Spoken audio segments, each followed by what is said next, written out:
ฝนตกรับเศร้าพี่น้องเอ้ยพักเออตกแต่เศร้าโหดีแล้วทีอันเฮาวานแล้วผมวานเลยปาดแตงเอาเลยตกแห้งขนาดตกแห้งกับตกงามอีก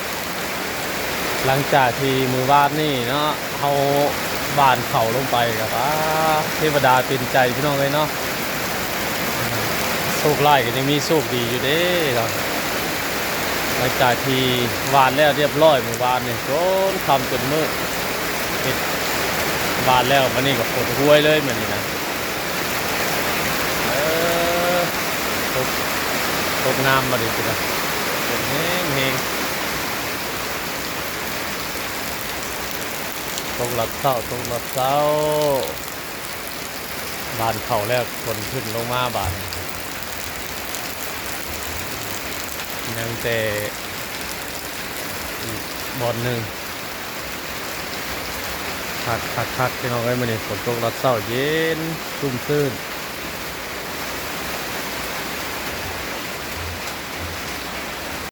โอ้ตกฝนมาแล้วรอบพายุบอกพายุเข้าบอกฝนตกเบิดมืดมาแต่รับนักเรียนเพิ่นลูกสาวกระมูเพิ่นมาเข้าเรียนเฮ้ยเป็นไงแล้วเหรอโอ้ฝนตกยังพากันใส่เฮียนอยู่เลยพี่บอกครูถึงเอาเรียนแล้วจ้ะครูบ่ได้มาป่ะครูบ่มาพากันใส่เฮียนรู้ละไปเฮียนฝนตกมาบ่ได้พอไปหาเปาบ้านนี่หาเปาพากันมานั่งผ่าฝนซาก่อนเลยให้ฝนเข้าซะหน่อยพากันเมื่อมาแต่วงเฮียนไปรับเอาลูกสาวกับหมู่เพิ่นเนี่ยตกเองพี่น้องเอ้ยน้ำนี่มารับนักเรียนมารับแบบพาหน่อยนักเรียนเข้ามาส้นคนก่อนก็หน่อยจะเมื่อตกแห้งครับไหลทางกิจจ้าเวลาพายุเข้านะบ้านเขาแล้วเมื่อวานนี่มันนี่ยังบ่ลงไปใกล้อยู่ฝนตกก็แต่เศร้าลูกสาวไปเที่ยวรถไปรับเอาลูกสาวมากับหมู่เพิ่นพากันมาส้นอยู่ฝนมาส้นอยู่นี่ก่อนเดี๋ยวฝนซาจะหน่อยจะพากันเมื่อมาส้นอยู่ตลาดเพื่อนชาวบ้านเพิ่นนี่แหละเมื่อบ่ฮอดซับกำลังว่าพากำลังสิพากันเมื่อฝนตกพากันส้นอยู่นี่มันแห้งขนาดไปไปนะเขากันยายไว้ลูกนี่ฝนตกนะ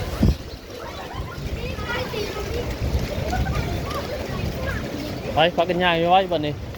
พร้อมฝนยุดน้อยนึงนี่เพื่อนกับเพื่อนไปเติบได้นี่หมู่คนได้อยู่ใต้มาเตะวงเฮียนพักกันมาเวอยู่นี่เด็กมันเศร้าเลยบ้านว้าเศร้าแต่ยังมืดมากอยู่ในน้ำไหลทางเต็มบดมืดเลยพี่น้องไอ้มันฝนแห้งขนาดตกแบบบ่ยุดเลยยุดน้อยนึงพักกันเมื่อบาดน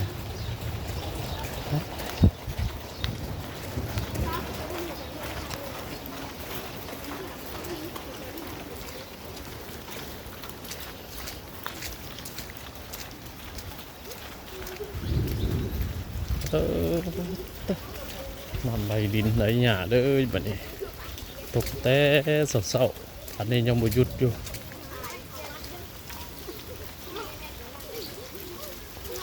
ใช่ฝนเศร้าเลยพักกันยากแล้วไว้รถบาดดิตัวไหนมาอีกได้นี่ใครมาหอดเทือนเลยสบายในน้ำแล้วไหลโอกโลกทางนี่เจ้าหน่อยก็ถ่วมมาเลยได้นี่ปกติแต่เก่ามันน้ำมันถ่วมเลยทางนี่ใกล้เทือนนี่ฮะหอดเทือนแล้วบาดนี่ไปรับลูกสาวมาแต่โรงเรียนพาห้องคือเอาไปตก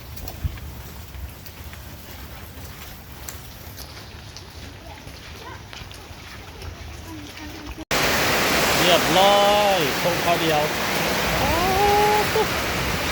ระดับถ่วงทางเรียบร้อยเลยพี่น้องเลยพายุเข้าโต๊ะเตะเข้า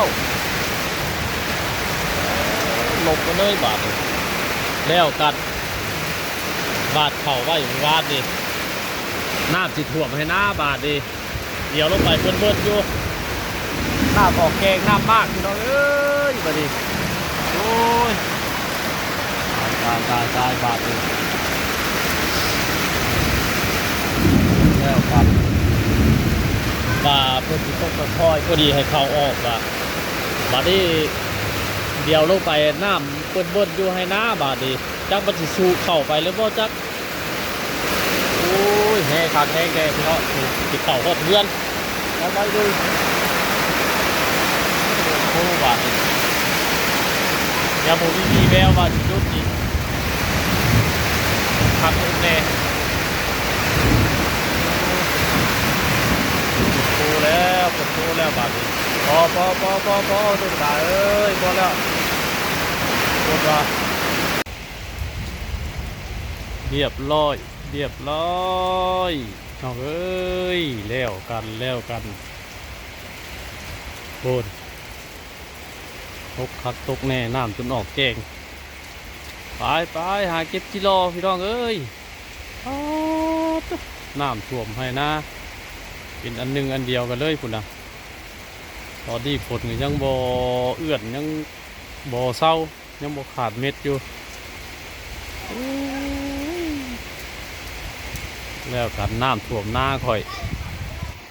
บาดแล้วเรียบร้อยเมื่อวานนี่มานี่น้ำท่วมบ่เห็นอย่างเลยโอ้ยสิได้เห็ดอีกรอบบ่พี่น้องมาชิดหน้าบ้านสิได้เห็ดหน้าดำแล้วบาดนี่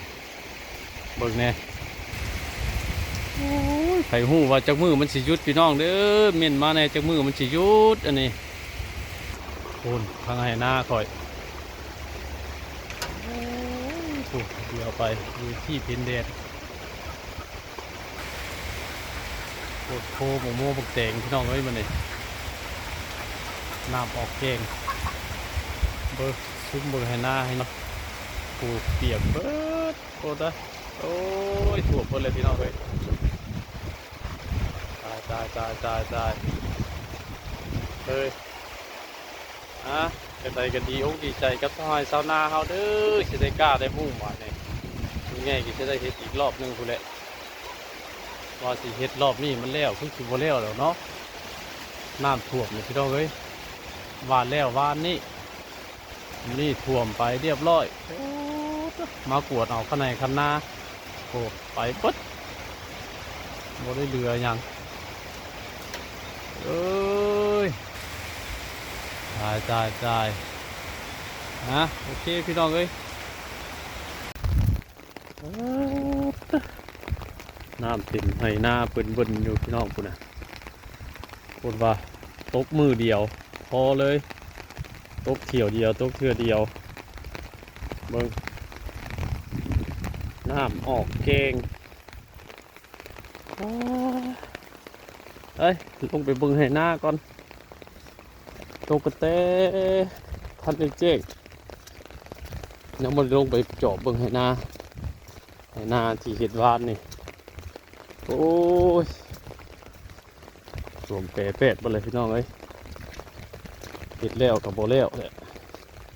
โอ้สิแล้วแล้วกับโบแล้วเห็ดแล้วเมื่อวานนี้วันนี้ฝนขึ้นใส่โอ้หาจับอึ่งเด้อบาทเตรียมคำจังหน่อยออกปลาออกหาจับกบจับเขียดจับอึ่งเขียดคือสีโบมีปัญญาได้มันออกน้ำลายบาทนี้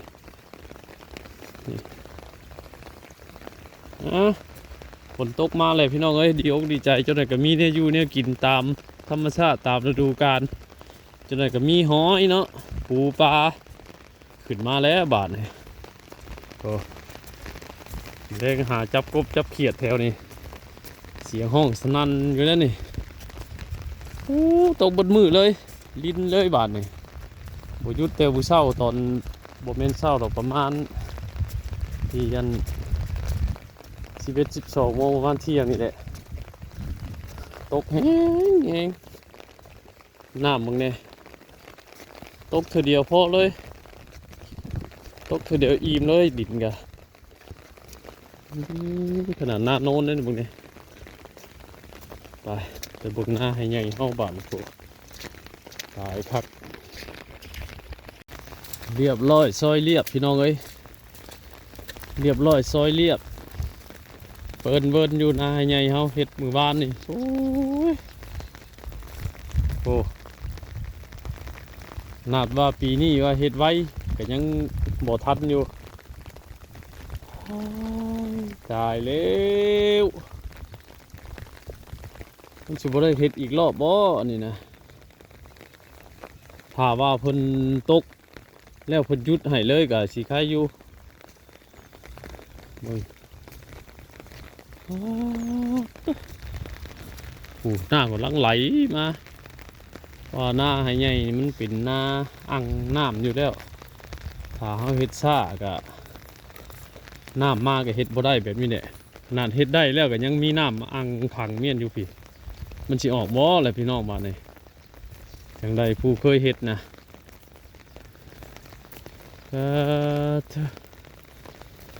คำว่าเพิ่นตกแล้วบ่มาเมียนเลยคือว่ามืออื่นก็สิโยบอยู่ดอกเนาะถ้าทั้งทึงบ่ที่ผู้กำลังไหลลงมาทั้งทึงผู้ว่าน้ำหน้าให้ใหญ่ลุงใหญ่ตัวนี้น่ะเป็นที่เก็บน้ำหมู่ไหลลงมาใส่เป็นพื้นที่ต่ำกว่าหมู่เบิดจบเลยพี่น้องเอ้ยจักสิเป็นจังใดบาดนี้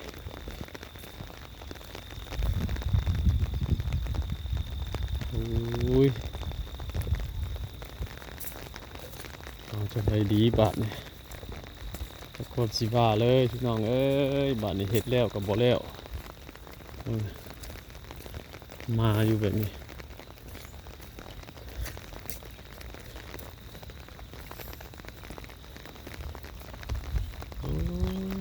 น้ำท่วมเปิ่นเวินอยู่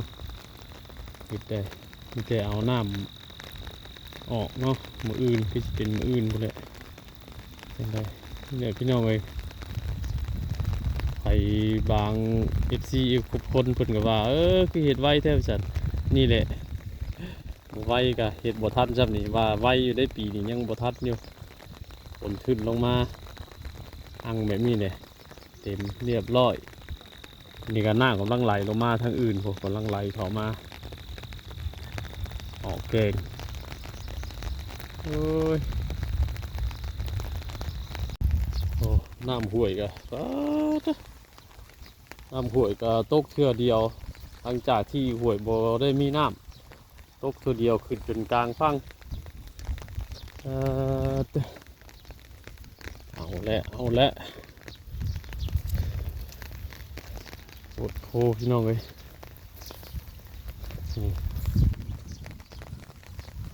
พอดีได้ให้รัดอัน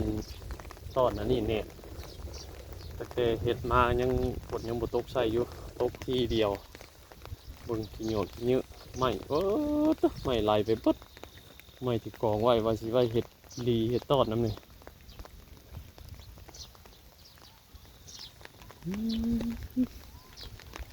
ทีเดียวพอเลยน้องเอ้ยคั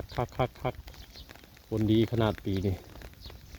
ฝนว่าดีไว้ดีว่าโอ้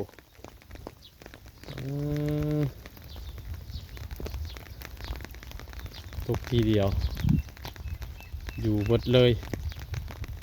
อังเลยน่าให้ไงอันนี้ยังเห็นก้อนหินไทยแน่น้อยหนึงเนาะถือว่ายังบ่หมู่เพิ่นทันได้ลงมาโฮมเพราะว่าทางหน้าเทิงพุ่นเพิ่นกะยังกำลังอันน้ำมาแต่ว่าเพิ่นกับป้านน้ำเมียนเพิ่นอยากได้น้ำนะช่วงนี้นะก็ยังว่าเพิ่นบ่ได้ปล่อยลงมาเบิดปานใดถ้าปล่อยลงมาเบิดนี่น่าให้ใหญ่ตัวนี้เป็นผู้เก็บน้ำเลยนี่ตอนนี้เพิ่นกำลังเก็บน้ำเมียนป้านน้ำไว้ไผก็อยากได้น้ำช่วงนี้โอ้ยน้ำบุเพียงน้อยผู้อยู่กลางก็ยังเป็นนั่นอยู่ ราะว่าไถเลี้ยวมือว่านี่กับคำพอดีมื้อนี้ว่าสิลงมาคาดมาแล้วฝนตกใส่ก็จบเลยบริคาดบริยังกะสีประมาณนี้แหละนี่อย่างที่เห็นนี่เนี่ยจากสีออกหรือบ่ออกมาลุ้นกันอีกนั่นแหละพี่น้องเอ้ยไผก็ยังคาดหวังบ่ได้เนาะจากมันสิเป็นจากใดแหละหรือว่าฝนตกมันออกคักกับบ่ฮู้คือกันแหละ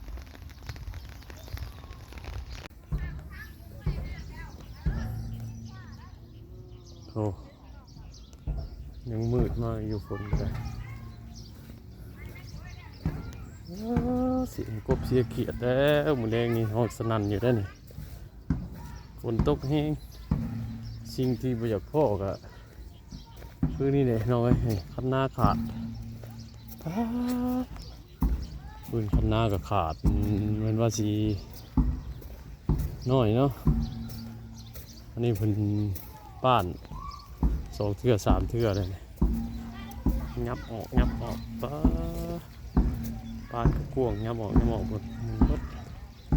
เสียหายเบิดไหหน้าไม่มีสิ้นดีเลยฝนตกแห้งกับเพ่ให้เพ่หน้าเพ่คันมาบาทเดียวเนี่ย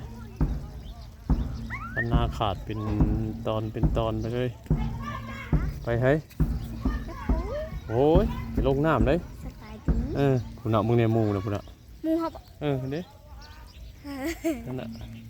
มึงเปียกเลยเด้อ เก็บกระดาษแล้ว